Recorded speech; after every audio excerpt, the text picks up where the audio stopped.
I gave up my retirement savings to help them buy their dream home. Then my son called and said, "Mom, she doesn't feel comfortable with you visiting anymore. You're too old-fashioned." When I drove by to drop off a gift, I saw my name on their security blacklist.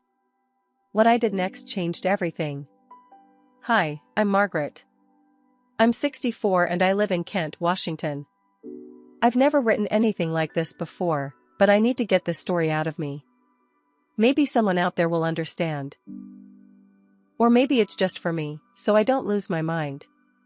I was married to Tom for 28 years before he died from a heart attack.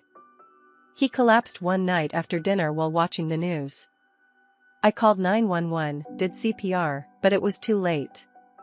Daniel, our son, was 16. After that, it was just the two of us. I worked nights at Valley Medical and picked up shifts at an urgent care in Renton. I crocheted blankets and sold them on Etsy. I cleaned houses on weekends. I did everything I could to keep us afloat. We didn't have a lot, but Daniel never went hungry. He graduated high school, got into UW, and I cried when I dropped him off at his dorm. I helped him buy his first used car, a beat-up Corolla. I was proud. Maybe I wasn't perfect, but I gave him everything I had. Then he met Allison. She was pretty, polished, the type who talked with a lot of actuallys and wore shoes that clicked loudly across any floor. I tried to connect with her, I really did. I invited her to family dinners, gave her handmade scarves at Christmas. But she always seemed distant. Cold. Like I was some inconvenience she had to tolerate. Still, I was happy when they got engaged. I even made their wedding cake myself, vanilla with lemon filling.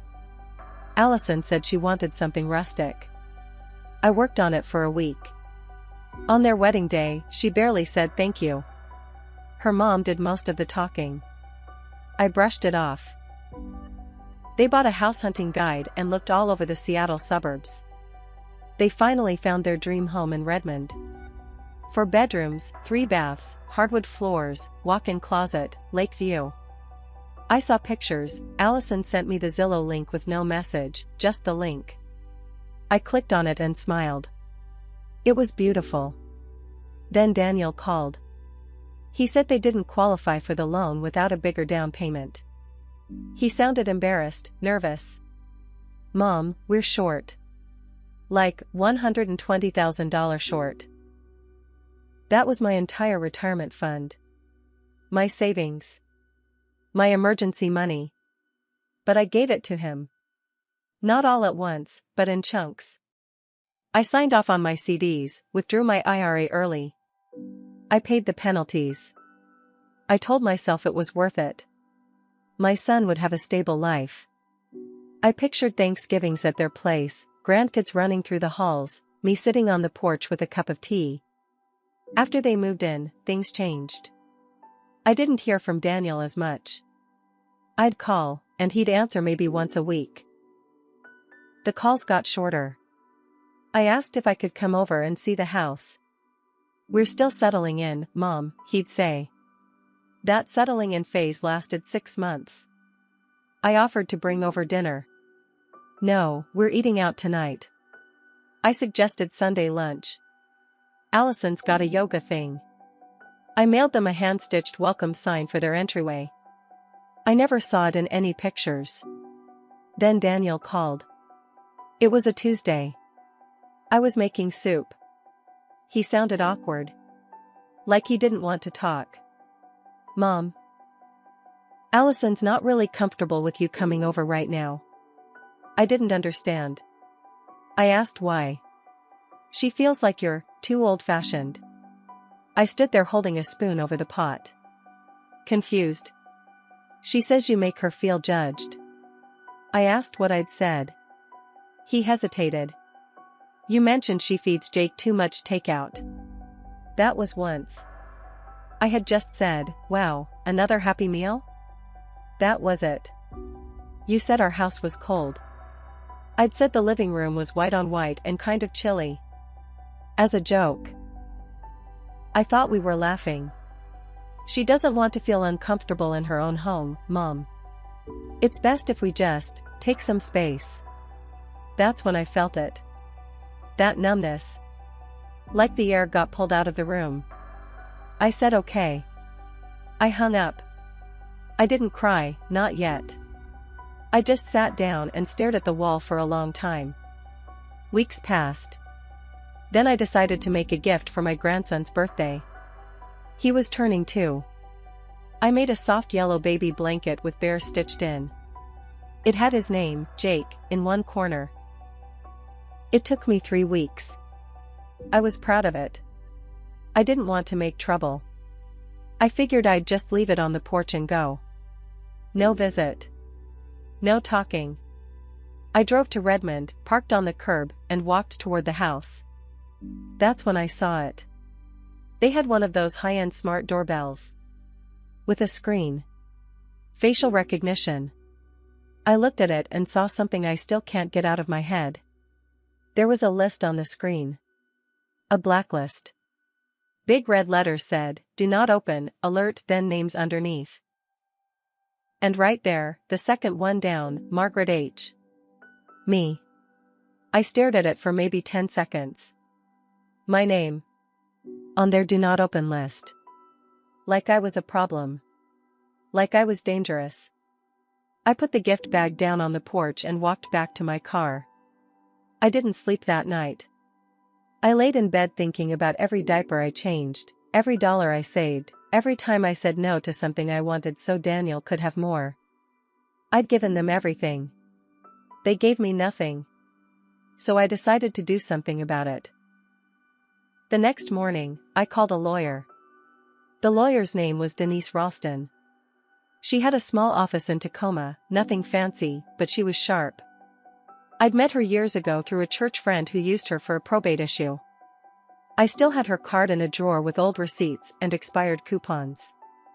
When I called her and explained what had happened, she was quiet for a moment. "Let me get this straight," she said.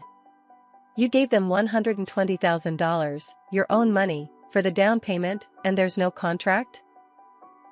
"No contract," I said. "Just my son's word." She exhaled. "We need to talk." I drove to her office the next morning. She listened closely while I told her everything. I showed her the wire transfer receipts, the bank withdrawals, even the text Daniel had sent thanking me for making our dream come true. "Text messages can be evidence," she said. "Not airtight, but it's something." I didn't care about the money. Not really. I cared about what it meant, that I mattered. That I wasn't just some old woman they used and tossed aside. "I don't want to ruin his life," I said quietly. "But I also can't be disrespected like this." Denise nodded. "We won't start with a lawsuit. Not yet. First, we make a demand." She drafted a formal letter. It said I expected full or partial repayment of the $120,000, or I would pursue legal action to place a lien on the property. I signed it. She sent it certified mail. 3 days later, I got a call from Daniel. He didn't sound like my son anymore. He sounded like a stranger. "Why are you doing this to us, Mom?" he said. "I gave you my future," I told him. "You gave me a blacklist." "Allison's furious," he said. "She says this is harassment." "Did you think about what it was when you took my money and cut me out of your life?" He didn't answer. 2 days later, I got a voicemail from Allison. She didn't even say hello. "You don't know what you're doing, Margaret. You're going to tear this family apart. Jake doesn't even know who you are anymore. And maybe that's for the best." That was the moment something broke in me. I had been trying to protect their image of me, as the quiet, understanding mother who always smiled and took scraps. But I wasn't that woman anymore. I called Denise and told her to move forward. She filed paperwork with Keene County to begin the lien process. If they ever sold the house, my claim would show up in the title search. They couldn't refinance, couldn't sell, couldn't even use the equity, without dealing with me first. When Daniel got the notice, he called me again. "This is going too far." "Is it?" I said. "You're making us look bad. You already did that yourselves." And then something even worse happened. My sister Janice called from Bellingham. She said Daniel and Allison had started telling people I was mentally unstable. That I was forgetting things, imagining insults, and probably couldn't live on her own much longer. They were trying to paint me as senile. Allison even told a mutual friend at church that she was looking into guardianship options because she was worried about my behavior. That's when I knew this wasn't just about money. They were trying to erase me. But I wasn't going to let them. I didn't care if I lost friends, or if neighbors whispered. I was going to fight back, and not just with court papers. I dug up every receipt, every photo, every gift, every note. I started writing everything down. Dates, times, what I paid for. I found emails from Allison thanking me for covering their engagement party. I found the thank you card Daniel sent for paying off his student loan. I had proof, years of it. I also had something else. My husband's old safety deposit box. Inside were insurance documents, bonds, and something I'd forgotten. An old audio recorder Tom used when he took notes for work. On it was a recording from Daniel's wedding day. A speech I'd given, standing beside my son, saying, "I'm giving you everything I have so you can start your life the way we always dreamed." Denise said if it came to court, that speech could be powerful. But things didn't stay quiet for long. One morning, I found my car windshield smashed in. The police said it was probably random. I didn't believe that. A week later, I saw a post on Nextdoor, someone claiming an elderly woman was harassing a young family in Redmond. No names, but enough hints that anyone who knew us could tell. They were trying to destroy me in every way they could. So I made one final move. I hired a private investigator. If Allison and Daniel wanted to fight dirty, I'd go deeper. I wanted to know what they were hiding. And what the investigator found? It changed everything. The private investigator I hired was a retired cop named Lou Garvey. 68, gruff voice, chain-smoked menthols. I picked him because he didn't waste time. First thing he said when I met him at a diner off Pacific Avenue was, "If you want dirt, I'll find it.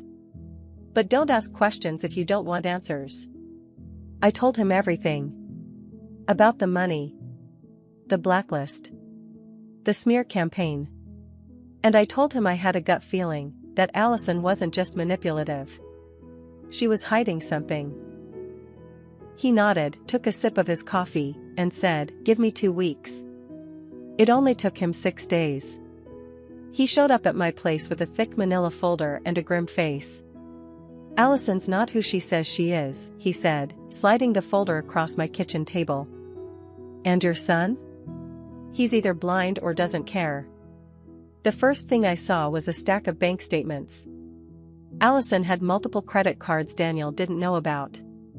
Thousands in charges to stores like Gucci, Nordstrom, and Saks. Then came the Venmo transfers. She was sending money, regularly, to a man named Trey Langston. I asked who Trey was. Lou pulled out a printout. Trey was Allison's ex from college. Except he wasn't really an ex. Lou had photos of them together from just 2 weeks ago. Holding hands at a wine bar in Bellevue. Another of them kissing outside a spa in Woodinville. My stomach turned. I'd been called too old-fashioned. Too judgmental. Cut off from my grandson.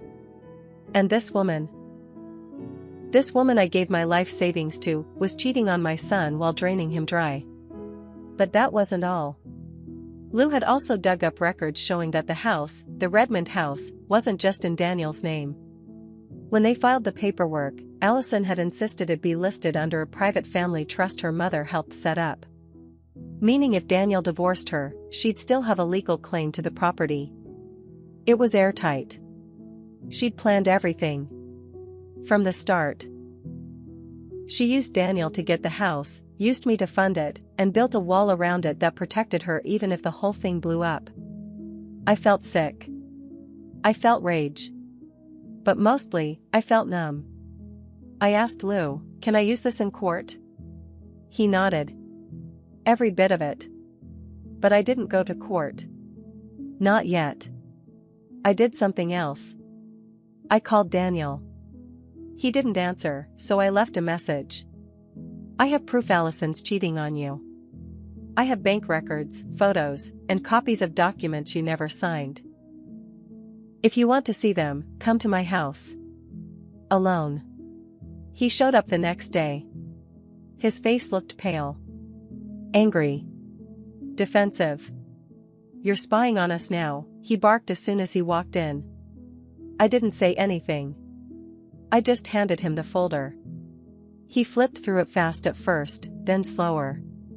His face changed with every page. "No," he muttered.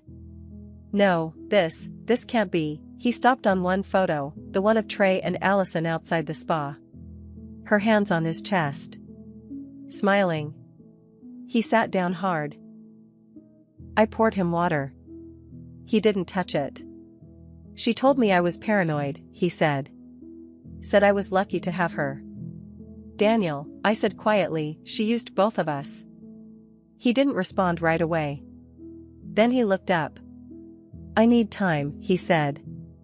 "You don't have much," I replied. "Because she's going to find out you know. And when she does, she'll come after you like she came after me." He nodded. 3 days passed. Then things got even worse. Allison found out. I don't know if Daniel confronted her or if she found the folder, but I got a call late one night. It was her. "You are a bitter, jealous old hag," she hissed into the phone. "I will destroy you. You have no idea who you're messing with." Then she hung up. The next day, I got a letter from her lawyer, not Daniel's, accusing me of harassment, defamation, and unauthorized surveillance. They were threatening a restraining order. I forwarded everything to Denise. She told me not to respond and to keep gathering. But that wasn't the part that scared me. What scared me was what Daniel did next. He disappeared. His phone went to voicemail. His social media accounts were wiped. No posts, no stories, nothing. He stopped showing up to work. Even my lawyer couldn't reach him. I started to wonder, had she gotten to him? Had he gone back to her? Or worse, had something happened? I drove by their house again. The curtains were drawn. No cars in the driveway. I knocked. No answer. I left and didn't look back.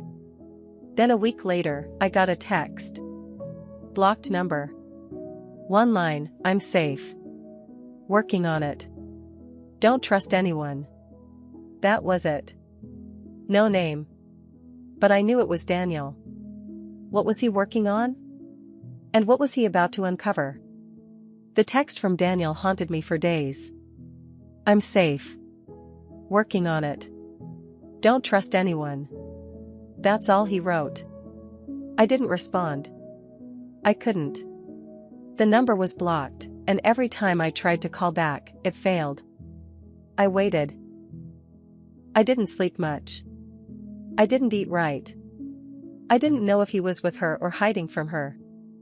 I didn't know if he was helping me, or trying to protect himself. Then, one afternoon, about 3 weeks later, I got a knock at my door. It was Daniel. He looked different. Like a weight had dropped off his shoulders, but he was still carrying the bruises from it. His clothes were wrinkled, his hair uncombed, and he looked like he hadn't shaved in days. But his eyes, those were clear. "Can I come in?" he asked. I nodded and moved aside. He sat at the kitchen table, same spot where I had shown him the folder weeks earlier. He pulled a flash drive from his jacket and slid it across the table. "That's everything," he said. "What is it?" I asked. He rubbed his face. "Proof. Audio recordings, emails, messages between Allison and Trey. She was planning to leave me, but not before she drained every cent from my accounts. She was already working on power of attorney paperwork, trying to make it look like I was unstable. She was going to commit you? She was close, he said, his voice tight. I found fake journal entries she was writing in a document on her laptop, making it sound like I was paranoid, delusional. I couldn't speak. She also planned to move Trey in once I was out of the picture, he added. That's why she didn't want you around. You'd see through it. I stared at him. What are you going to do? His jaw tightened. I already did it. And he told me everything. The night he sent me that text, he packed a bag and left while Allison was at her yoga class. He stayed at a motel near Issaquah. From there, he accessed their shared cloud storage and pulled every backup file she didn't know was still syncing. Text messages, audio messages to Trey, a shared calendar where she listed D equals mental eval under the next month. He found an encrypted folder labeled exit plan. Inside was a full timeline of her plan to push Daniel out of the house, get full ownership of the property through the trust, and move in Trey. She even had a budget for hiring a PR firm to manage public fallout. Daniel took everything to Denise, my lawyer. Together, they filed a petition to freeze all assets tied to the house. Denise also helped Daniel file for divorce and initiated a restraining order against Allison based on emotional abuse and coercion. Allison never saw it coming. She was served at her yoga studio in front of 20 people. But Daniel didn't stop there. He sent the recordings and documents to the trust administrator, Allison's mother's lawyer. That trust was only valid as long as the marriage remained in good standing. Once the divorce was filed with proof of fraud and infidelity, the lawyer revoked Allison's rights to the property. She lost her hold on the house. She was locked out a week later. Daniel changed the locks and had a security system installed, with my name at the top of the whitelist. She tried to fight it. She threatened lawsuits, screamed in front of neighbors, called the cops, who just told her to leave the property or risk arrest. And as for Trey? He was married. 2 kids. His wife got the emails too. According to Lou, the PI, Trey's wife cleaned out their bank accounts and filed for divorce the same week Allison got kicked out. Everything unraveled. But there was one more piece left. The money. Daniel came to my house again a month later. This time, he looked like himself. Clear eyes. Clean shave. He was holding a cashier's check. I know it's not all of it, he said. But I sold the SUV, cashed out my stocks, and I'm working a second job. I'm going to pay you back, every last dollar. I looked at the check. It was for $57,000. I cried. Not because of the money, but because I had my son back. Now, 6 months later, Allison's name is nowhere on the deed. She left town. No one knows where she went. Last I heard, she was living in her sister's basement in Spokane, telling people Daniel went crazy. No one believes her anymore. Daniel and I talk every day. He drops Jake off every other weekend. We cook together. We laugh again. He's in therapy now, working through everything. As for me? I got my retirement money back, slowly, but it's coming. I sold more quilts. I picked up part-time work at the library. I'm tired, but I'm not broken. If anything, I'm stronger now. Sometimes I drive past that house in Redmond. My name isn't on a blacklist anymore. It's on the mailbox. Daniel had it engraved there with Jake's. Harris family. It's not just a house anymore.